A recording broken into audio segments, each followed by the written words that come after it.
Greetings, Internet.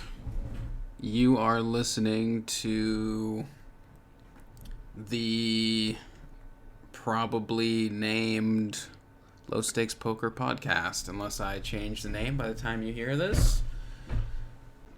So, the first thing I'm going to talk about is game texture. My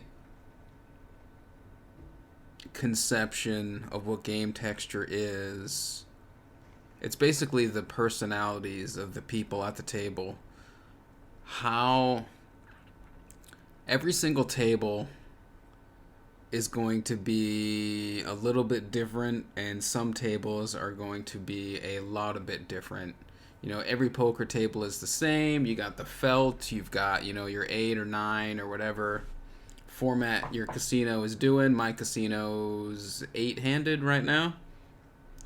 So every table in that room has 8 seats on it, but every table in that room is going to be having different people occupying those 8 seats, and how those seats are occupied and whom they're occupied by makes a gigantic difference on what the optimal strategy is going to be, on the types of hands you're going to want to play.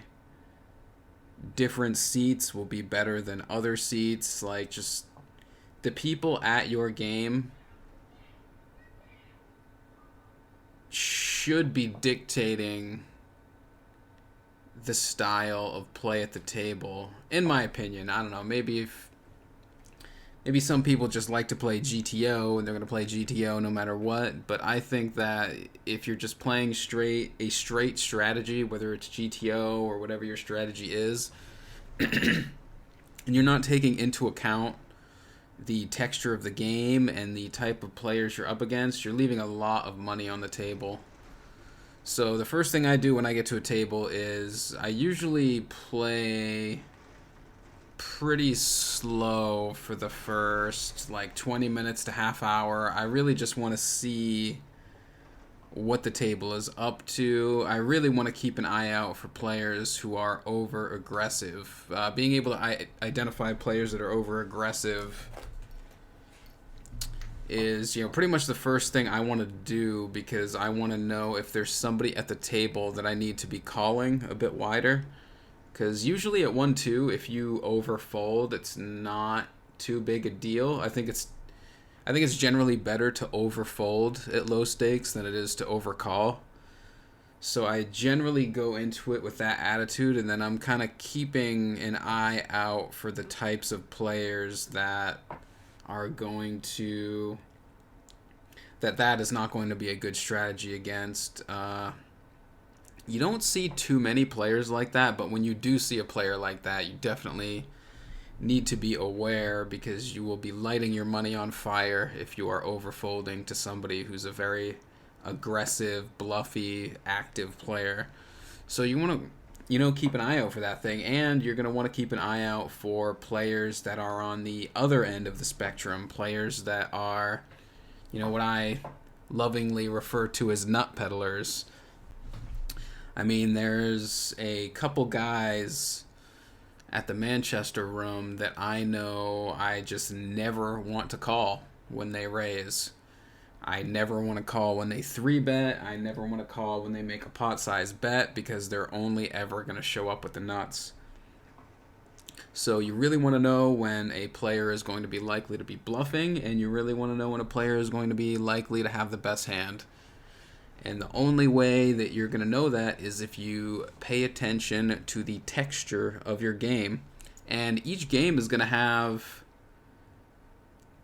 the way that the table is set up, different seats are going to be more profitable than other seats. So let's say, for example, you're at a table and you have one of these overly aggressive players, a guy who's playing a lot of pots and raising a lot of pots, like I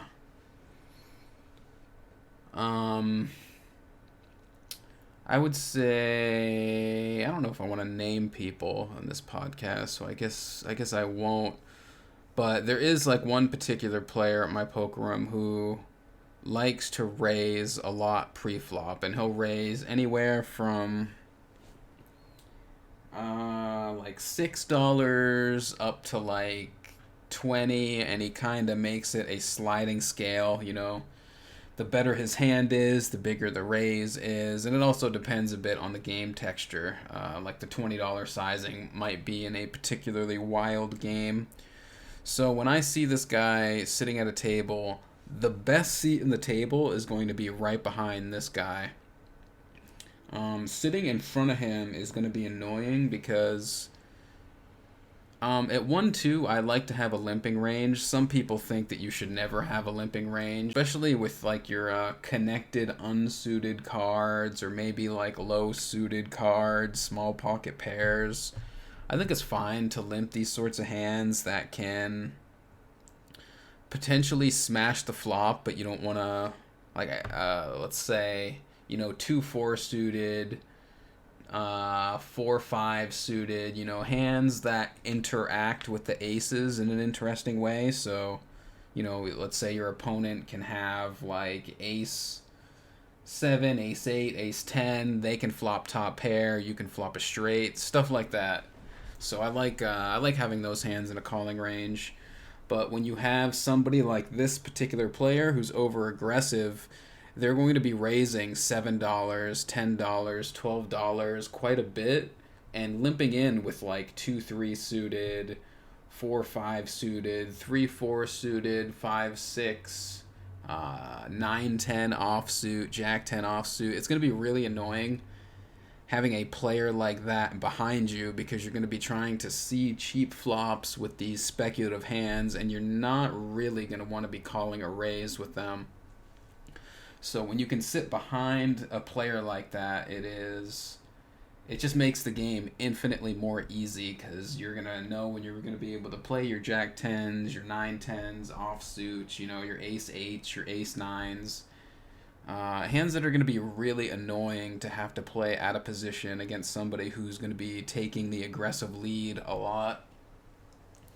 Like, ace-9 offsuit, I think, a lot of players are probably just going to play a hand like that. They'll limp in and then they'll call like a $10 or $12 raise, but I really don't think you're going to want to be playing hands like that out of position, especially against an aggressive player. It's just it's going to be really tough to realize equity with a hand like that. So that's what I mean when I talk about figuring out the texture of the game and the flow of the money, and what each player is trying to do. Against a player like that, what you're going to want to do is you're going to want to get a seat behind them, preferably. If you get a seat in front of them, you can work with that, but I definitely think it's better to be behind them. If you end up in front of them and you can't get the seat behind them, the way to deal with this kind of player is, it really depends on how often they're raising. Like, some of these guys are just like wild. Like, they'll raise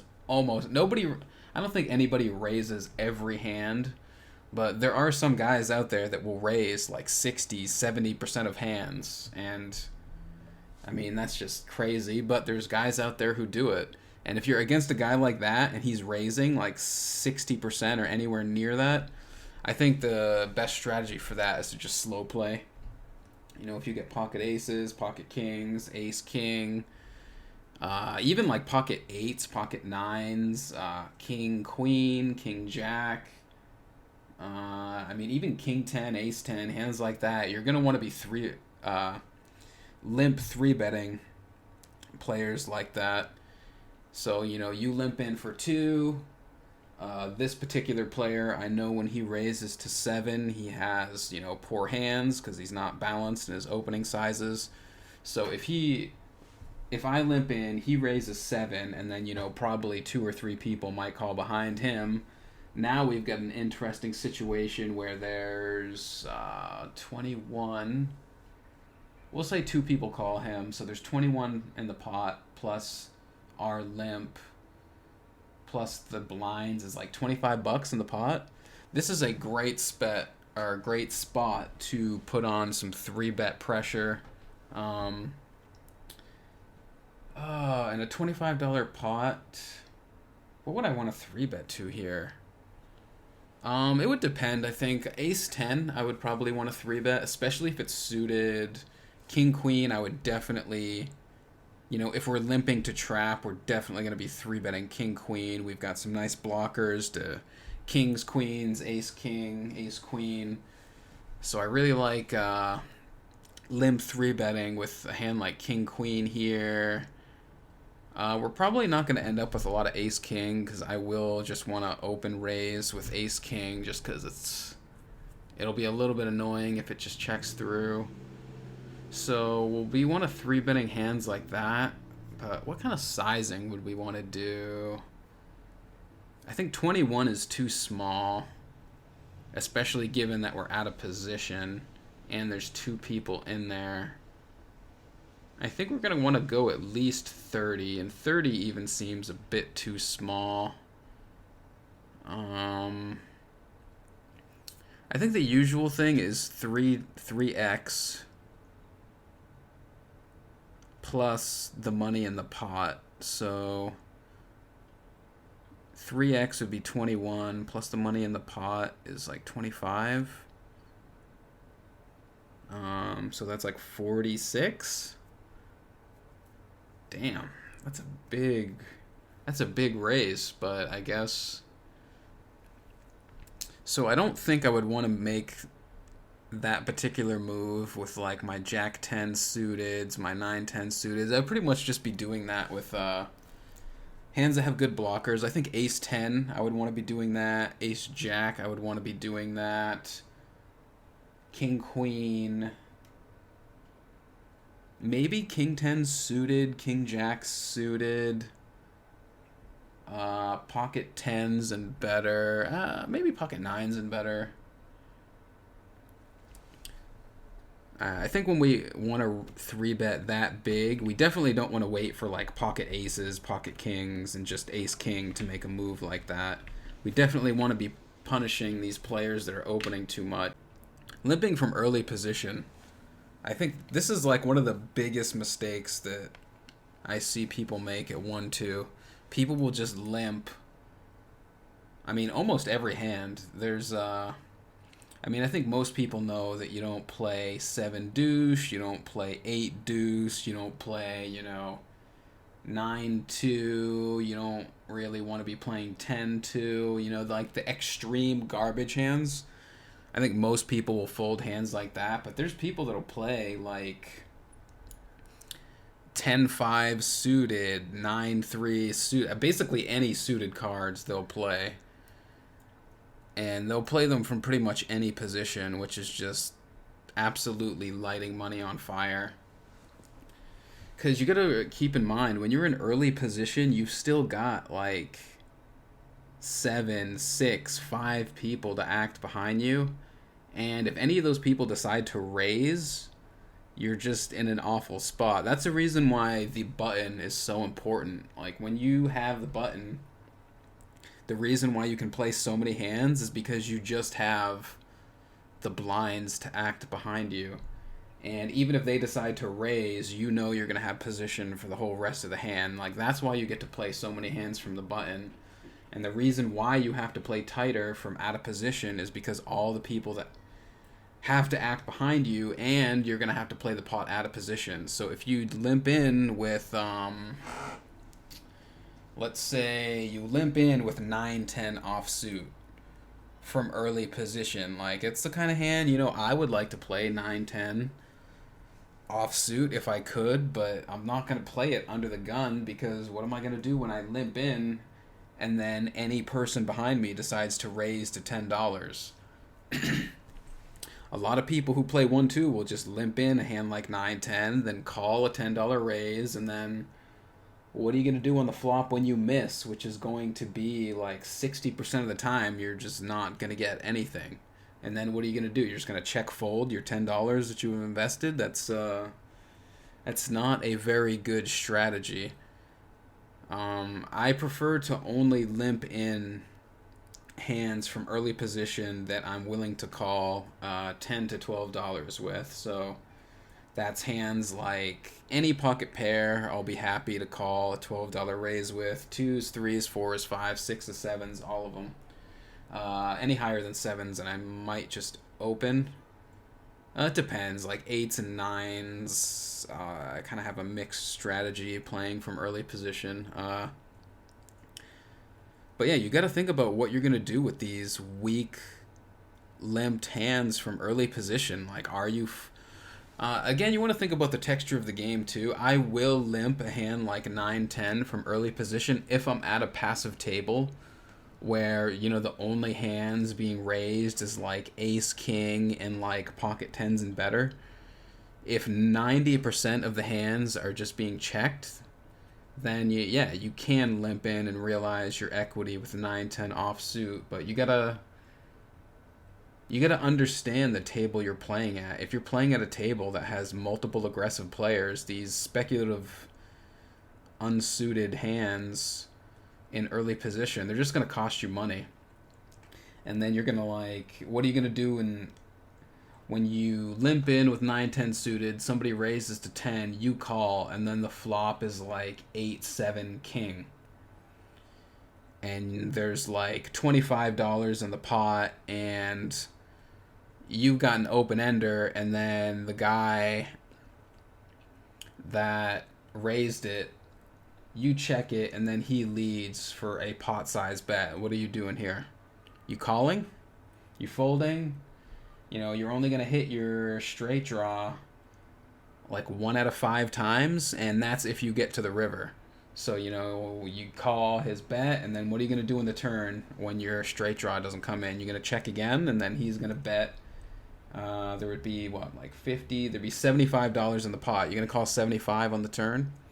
Like, these are the kinds of things that you got to think about with these hands that makes them so unprofitable when you're calling them in early position. But, you know, if you get 9-10 on the button, it's a completely different situation. If somebody raises in front of me, like, I'm not going to call 9-10, even on the button. I mean, maybe if they raise like 5 or 6, I might call, but if they raise like 8 and bigger, I don't know. I guess it depends how deep stack we are too. If I have like $200, I'm not $200 and less. I'm not calling that. Especially if it's like 10, a normal sizing like 10 or 12. I really don't like calling that.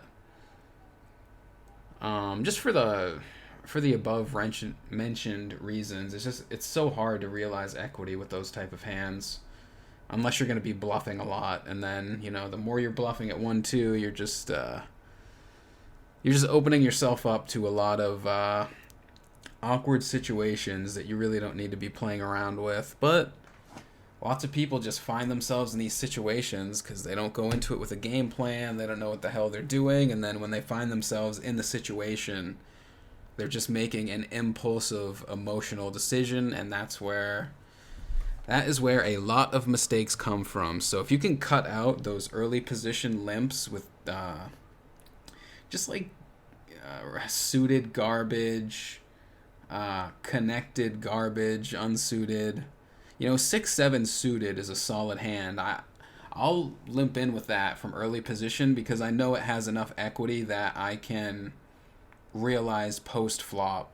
So I'll call like 7-8 suited, 9-10 suited, Jack-10 suited, but it's got to be suited, connected, and like I don't want it to be bottom of the deck. I'm not gonna do it with 2-3 suited, 4-5 suited, 5-6 suited. Like I'm gonna start with like maybe 5-6 suited. You can make an argument for since it's close to the middle of the deck. It'll connect decently with a lot of flops.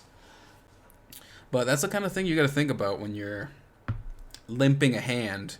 What's my position? What am I going to do if I get raised? Am I going to be bluffing enough post-flop to realize enough equity that I'm not just lighting my money on fire with this hand? So, the next thing I want to talk about is serial calling. So many people, if they put $2 into the pot, they're going to call almost any raise. Like, there's definitely times where I'm at a table and I know that if a person has limped, it doesn't matter what I raise, they're calling. And against, those are some of my favorite players to play against because it's just so easy. You know, if they limp in and I get pocket aces, we're going $20. And I know they're calling. I love that they're calling because they're never going to realize their equity enough to profit against me with the kind of range they're going to be calling. So if I get anything resembling the top of my range, I'm just going to hammer these guys. Like maybe ace king, ace queen, I'll go 15. I don't quite want to go 20 there, but like I think pocket 10s, pocket jacks, pocket queens, 20, 20, 20 all day long. But I think like ace queen, king queen, I'll probably go more like 15. Yeah, I think the unpaired big hands, I still want to raise them like a nice sizing. I just don't want to go completely crazy with it, just to keep the variance a little bit under control. But you definitely, you know, when you're limping with a hand, like one of the things I think about when I limp a hand is what raise am I willing to call and what raise am I not willing to call. And if I limp a hand like 6-7 suited, like I know I'm going to call a lot of raises, but I'm not going to call any raise. Like if I limp 6-7 suited from like middle position and then the cutoff raises to 20, I'm not calling $20 with 6-7 suited. Like I'm just not. It's going to be 6-7 suited's a good hand, but it's a good hand when you can get in for a decent price to draw. Like if somebody raises $20 and I've got $200, you really want to be getting like 12-1 for a hand like that, and you're just not getting enough money when somebody raises as big as $20. A lot of hands, pocket pairs too. Like you're not going to want to be calling pocket pairs for $20 either, because you're 6 out of 7 times you're gonna brick the board, and then 1 out of 7 you're gonna get your set. So you want to be getting a good price with these hands. So you don't want to be a serial caller. So many people overcall in 1-2. It's just a very costly mistake is serial calling. Alright, from there, let's talk about 3 bets.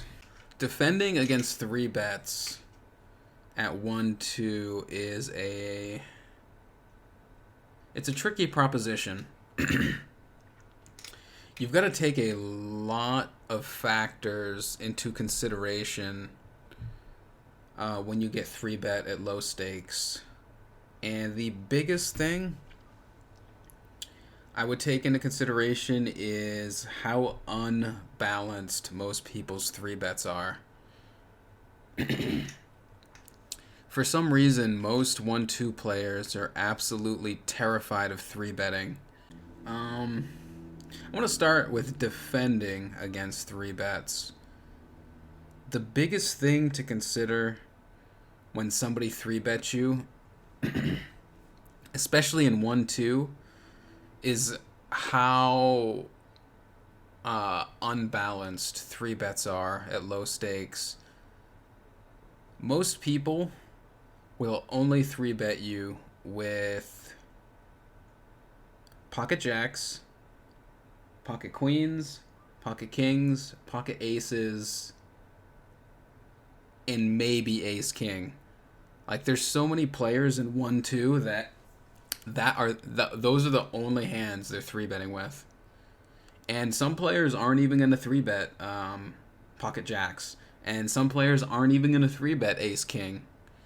Like they're just going to call. Like if you raise to $10 and somebody calls you behind, they can have ace king in their range, they can have pocket 10s in their range. I've seen people with pocket queens in their range. I got fucking smushed by a regular player. You know, the button raised to $12, the small blind called, and I was in the big blind with pocket 9s, and I made a big 3 bet because, you know, the big blind's got to be wide. The small blind just called, so their range should be capped. So I re-raised to $45, and the motherfucker in the small blind had pocket queens. Like, some people will just call with pocket queens for some reason. I don't know why, but they just will. So, when somebody 3-bets you, definitely think about the type of player they are. Are they a tight player? Are they a regular player? If somebody 3-bets you and your read is they're just a regular 1-2 player, their range is probably queens, kings, aces, and maybe ace king. And some players will not even have ace king. And some players will not have pocket queens. Some players will only have aces and kings when they 3-bet you. Like, that's I'm thinking of, more than a few people at my local room. I know if I ever get 3-bet with them, it's only aces, it's only kings. So definitely think about that. And now that we've talked about that, let's talk about our 3-betting range. Now, how do you want to be seen at the poker table? Do you want to be one of the guys who people are like, okay, if somebody's paying attention to the game, they're paying attention to the action, do you want to be seen as one of the people who only 3-bets with aces and kings? I know I don't. I want my 3-bets to, one of the ways that you win big pots is by 3-betting pre-flop. That's how you build big pots with pocket aces and pocket kings. That's how you build big pots with ace king, with king queen. All these great hands that want to play big pots, you can't play big pots unless you 3-bet with them. Otherwise, you're just, you're playing smaller pots and then you're just trying to blow out the pot on the flop, which is a lot harder because you're going to have to bet pot or overbet pot. But when you have a healthy 3-bet range where your opponents can't just say, oh shit, I raised with king jack, right? And then this guy I raised $10 with king jack. And then somebody 3-bets me to $35. What do I do? Well, if I raise with king jack and their range is ace king, pocket kings, pocket aces, and pocket queens, like, what am I doing with my king jack? Even my king jack suited. If I raise like $10, $12, they re-raise to $35. Like, I'm in such bad shape against a regular 1-2 player. Now, maybe if it's a crazy player and it's king jack suited, I'll want to call, but even then, like, even the crazy players are, king jack is not going to be doing super great, and you're going to have to play it out of position. It is a tough proposition. So when our opponent has king jack and we 3-bet them, I want that person to be calling with king jack. So my 3-betting range is going to be, pocket 10s and better, sometimes pocket 9s depending on who the opener is. Ace king always. Ace queen. Ace queen is going to depend on the opener. If it's a regular opener or a loose opener, we're definitely 3-betting. If it's one of the tighter guys, that's where I start to implement the mixed strategy. I'm not looking to call like a regular 1-2 player, like somebody who has, a normal opening range. I'm definitely going to be 3-betting ace queen, even if it's offsuit. Ace jack. Ace jack is another one that's going to be mixed. I definitely like to 3-bet the more aggressive players that are opening a bit too wide. But I'm going to be wanting to call the tighter players, and I'm going to want to be even like some of the normal players. Ace jack is starting to get a little bit thin to 3-bet, so you want to be careful with that. And then ace 10, I'm probably only going to be 3-betting the suited versions against very aggressive players. So that's kind of how I'm looking to construct my three betting range.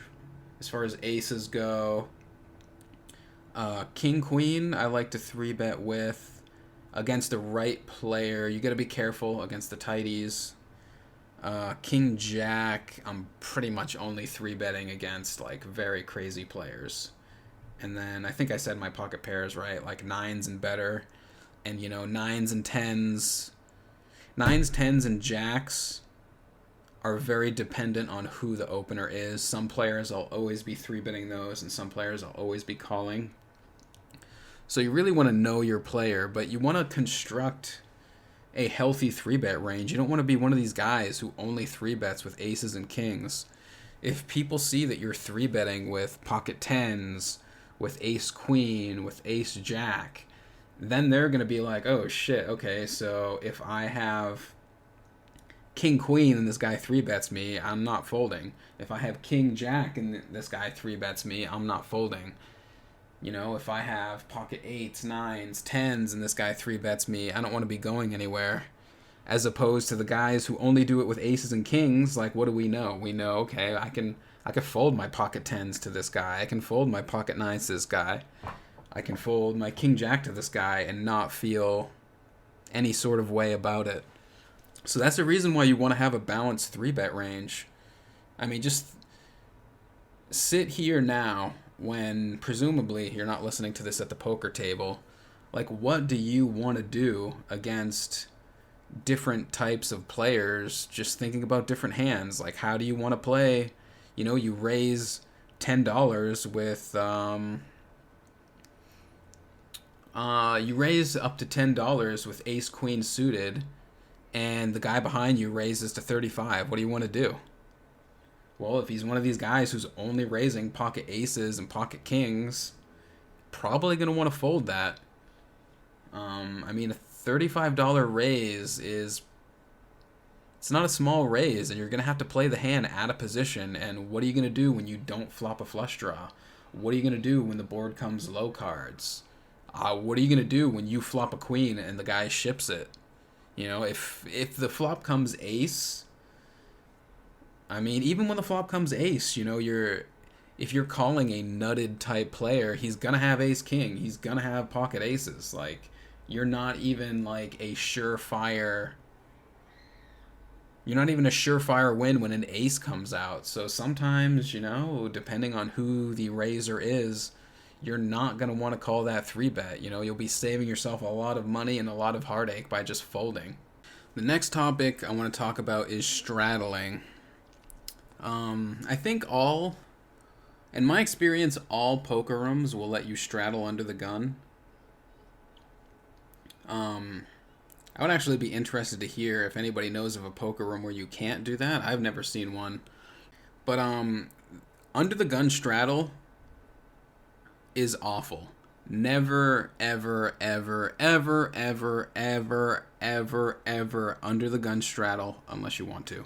If you want to, go for it, but know that if you are straddling under the gun, you are lighting your money on fire. You're taking the worst position at the table under the gun.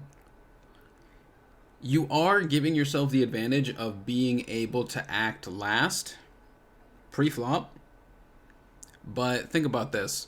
We're playing a cash game. If you could straddle in a tournament, I actually think the under the gun straddle would be good, because in a tournament there's a lot of situations where you're going to want to get your money all in pre-flop, and being last to act pre-flop actually has a lot of benefit. But in a cash game, you're so deep that it's very rare that you're going to want to get all your money in pre-flop in a cash game. Very, very rare. Yeah, I mean, it happens so infrequently that I don't think you would want to straddle to get the pre-flop edge in that situation. That's almost never going to come up. In a cash game, most of the money is going to be going in post-flop, And if you straddle under the gun, what are you going to be? You're going to be out of position post flop. So it's going to be very difficult to. It's going to be difficult to slow play out of position. It's going to be difficult to get your bet sizes locked in because you don't know. You're not really going to know exactly where your opponents are at. You're going to check, and there's going to be times where they bet, and you're not going to know if they're betting because you checked or if they're betting because they actually have a hand. Like, it just opens up all these really awkward situations. So I really do not recommend straddling under the gun. Now for the other straddle that is not in as many poker rooms, the Mississippi straddle. The bane of my fucking existence. I hate the Mississippi straddle so much. It is so... I mean, it's really just unfair. It unbalances the game. And the thing that's I don't like about it is the button is the most advantageous. It's the most advantageous seat in the game. And the straddle makes it even worse. So pre-flop, the small blind and the big blind get to act last. Like that's their little advantage. Taking that away from them and increasing the blinds from 1, 2 to 5. So you make the blinds act first and you force them to put more money in if they want to play. So they get to realize even less of their equity. It is absolute hell on the blinds. Like that's what I don't like about it. It's just not fair to the blinds, and it's more difficult to punish a button straddle because they're going to have position the whole hand. So if somebody straddles the button and you're like, okay, I want to punish this straddle with like, let's say you've got a hand like King 10 suited or Jack 10 suited. You're like, I want to punish the straddle. Well, guess what? You try and punish the straddle, they're going to call you super wide, and then you're going to end up having to play, you know, your Jack 10 suited, your King 10 suited, your Queen Jack suited. You're going to have to play all these hands that are, you know, kind of middling marginal hands out of position, and it's just going to be, it's just technical and annoying, and it just fucks up the balance of the game. But that aside, lots of poker rooms have it in New Hampshire, unfortunately. My main poker room has it, so I am quite adept at dealing with the button straddle. And the way to deal with the button straddle is you have to keep in mind that the person is involuntarily putting money in the pot. Well, I mean, the straddle is involuntary, but they don't know what cards they have. And too many people give the straddle respect. Like, they treat the straddle like a raise and they just call it. Like, you really shouldn't, especially once you start getting into later position, like the cutoff and middle position, you really want to be attacking the straddle. Especially when people limp in front of you. Because a lot of people call the straddle too light. And then you'll end up with a hand like King 10 suited, you just call, and then, you know, you go to a flop, and it's just like some garbage flop. But, like, let's say there's a button straddle, right? Both the blinds call, so now there's $15 in the pot, and it comes up to you, like, in the cutoff, and you have, let's say you have King Jack suited. A lot of players some players in this situation will just call, which is insane to me. And a lot of players will only raise 15, maybe they'll raise 20. But like me in this spot, if I have King Jack suited in the cutoff in a straddled pot with 2 callers, I'm going for fucking gusto here. Like, I'm raising to, like, my standard sizing starts off at about 20, and then it's going to go up 5 for each limper. So with 2 limpers, I'm going to go $30. Like, I'm going $30 here with King Jack suited. And I don't think there's a lot of people that'll do that. I think most people will go like 15, maybe 20 max. But if you go $15, the button is calling with almost everything. And you don't want your opponent to call you with almost everything from the straddle. You want to know that he's folding like a certain range of hands. Like if I go $15 and the flop comes 3, 4, 5, my opponent could have anything. He could have a set of threes. He could have a straight. He could have 2-pair with 3, 5. But I don't want to have to worry about the garbage hands. If I raise $30 with King Jack, a board of 2, 3, 5 or whatever,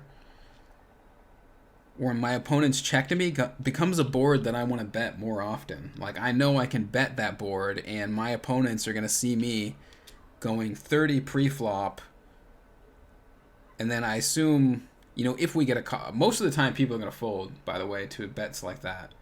Depending on the table, some particularly crazy button straddlers are just going to call super wide, and you're going to have to use your fucking judgment on how to proceed post-flop against them. But a lot of the times you'll just win. The button straddle is going to have to fold to a $30 raise, like a majority of the time. Most of the time the straddle is just going to be sitting there with garbage, so you fold them out, and most of the time the small blind and the big blind that just flatted are going to have garbage too, so you raise 30 and you just get to win a $15 pot. And when people fold pre-flop, you don't pay rake. That's awesome, and you win 100% of the time when you don't get called pre-flop, which is great.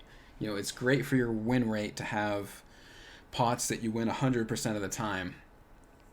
And most of the time when you get called, it's usually going to be from the small blind to the big blind. I'd say if you raise $30 pre-flop, the button straddle is probably folding something like... let me see. Let me get a range calculator out. Let's get a realistic idea of what they're folding here. So, poker range calculator. Alright, so let's say... I think they're probably folding like 90% of their hands. So they're only calling with the top 10% of hands, which is pocket sevens and better. I think if we go 30, we're probably getting called by, sevens, eights, nines, tens. Ace jack offsuit and better. Yeah. King queen offsuit and better. Yeah. King 10 suited, ace 9 suited. Yeah, so I think our opponent is probably folding 90% of hands. I don't think... maybe it depends on the player, but I think most people aren't calling pocket twos. I think most players aren't calling like king 6 offsuit. I think most players aren't calling queen 7 suited, hands like this. So 90% of the time, the button straddle is going to fold to a raise like that, and then you're just... Most of the time, the small blind and the big blind are going to fold too, and the times that they do call, they're going to have like a weird range of like maybe they'll have 7s, 6s, 5s. What else might they have? Like maybe like a queen 10 suited, queen jack suited, king 10 suited, ace 10 offsuit, maybe ace 9 offsuit. Like hands like that are probably going to want to call. And you're going to be in position in this nice pot, and you're going to have the initiative, and people are probably going to put you on a stronger range than you have. Like they'll probably give you credit for having more overpairs than you're actually going to have. So it's a real nice spot. I mean, they don't give me credit because they see me make raises like that all the time. So I got to be a little bit more careful with how I construct in those pots. But yeah, I suppose that's what I have to say about straddling. Playing straddled pots. Yeah, I think I pretty much covered that. Calling from the blinds. So when you're calling a straddle from the blinds, you really, really, really, like, it's just annoying. Like, if you're in the blinds, and especially against a button straddle, you gotta fold a lot. There's no getting around it. Um, it's just such a problem because you're gonna be putting in extra money, and you're gonna be out of position. You're never gonna have. You don't even get the benefit of being in position pre-flop anymore. So you're gonna be out of position pre-flop and out of position post-flop.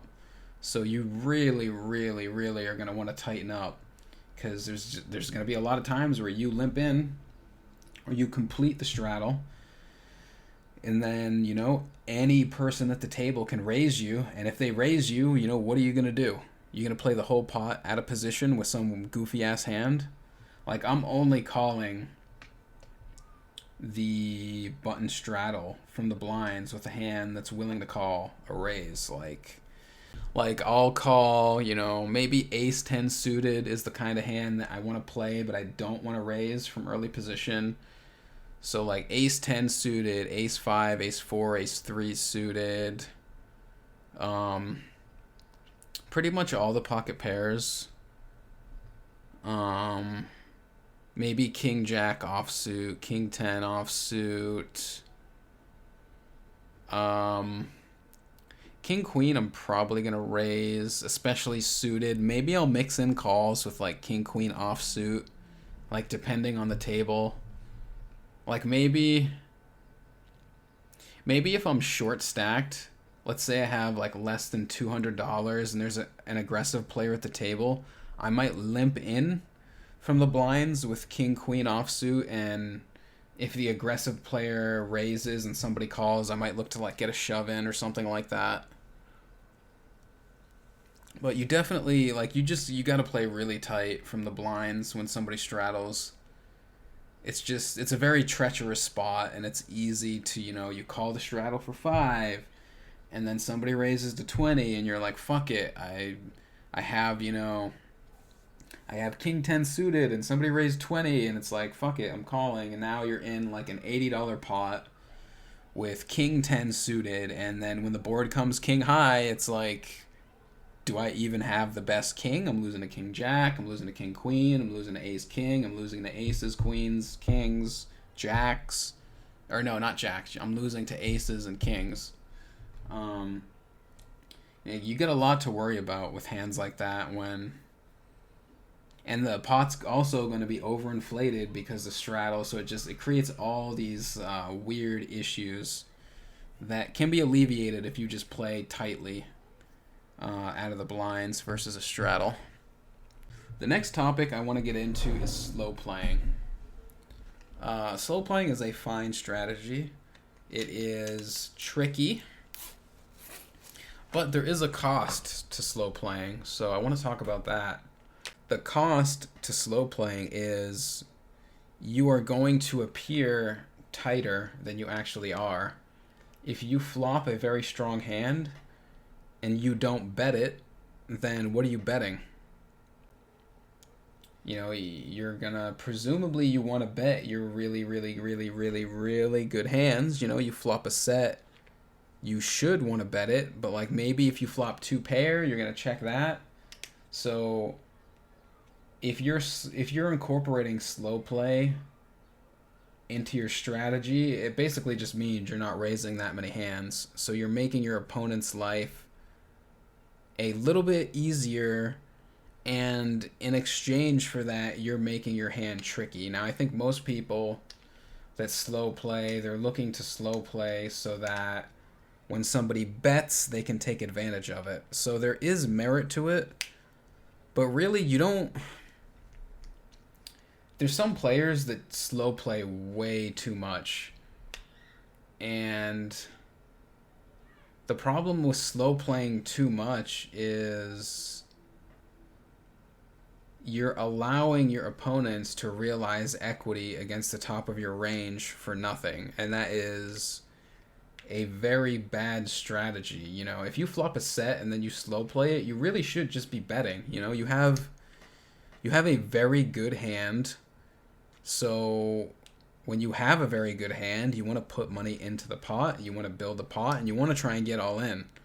And when you slow play, you're trying to be tricky to get your money into the pot. Now, talking about game texture and player tendencies, slow playing is good against overly aggressive players. So if there's an overly aggressive player in the pot and you flop a set, and you know, okay, if I check here, this player is almost certainly going to bet, and then I can take advantage of that. So that's where slow playing begins to be a good strategy, but I don't think that you want to be like, okay, if I flop a really good hand, I'm going to slow play it. You know, if I flop a straight, I'm going to slow play it. If I flop a set, I'm going to slow play it. If I flop a full house, I'm going to slow play it. Although, if I flop a full house, something as strong as like a full house or quads, I think there's more merit to slow playing hands like that, because they don't have the vulnerability that a straight has, that three of a kind has, that even a flush has. You know, a full house and quads is such a nutted hand that sometimes you actually want to check so that your opponents can catch up. But even then, like, if you have quads or a full house, you kind of want to play a big pot. So you're not going to get to play a big pot unless you put money in. So even with those hands, I like to just make small bets. The kind of small bets that I'll want to make with like flush draws and straight draws to build the pot. I like to balance out that bet sizing with extremely nutted hands like full houses, quads, maybe even straights on non-dangerous boards. But slow playing, I think it's a good tool, but I think you want to go into a pot knowing, okay, this is the kind of opponent that slow playing is going to be a very good tool, versus, your regular 1-2 players. You're probably not going to want to slow play them very often. You're just going to want to pump up the pot and get your value out of them. I'm going to talk about unbalanced bet sizes. I think I just talked about this a little bit. So basically, this is kind of a big topic. How do I want to get into this? So, let's put it like this. Let's say you're on the button, and two people call in front of you, 2-2. So there's $2, $4, $6, $7 on the pot, and you're on the button. You have Jack 10 suited.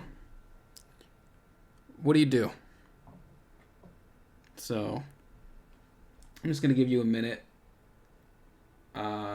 Just come up with your own answer. If it's me, I'm probably going to raise 12 to 14. Okay, so now, same exact situation. Two callers, you're on the button. This time you've got pocket aces. What do you do? So, I'll give you a moment. Formulate what you think you would do. And now I will tell you what I would do in this situation is I will make the same exact raise that I would have made with Jack 10. I will make with pocket aces. I would raise $12 to $14 in this situation. Now I will make adjustments to that. I will not do that every single time. If one of the players that limped in is a serial caller and they will call $20 pre-flop, I will raise $20 with pocket aces. But in like a regular game with no special consideration, all the top of my range, I'm going to play the same exact way. I'm going to raise $10 plus $2 for each limper. So I'm going to play, in that situation, I'm going to have aces, kings, queens, jacks, nines, tens, sevens. I might even raise sixes there. Twos, threes, fours. I'll probably just call fives. I might have a mixed strategy. Ace King is going to be the same. Ace Queen, King Jack, King 10.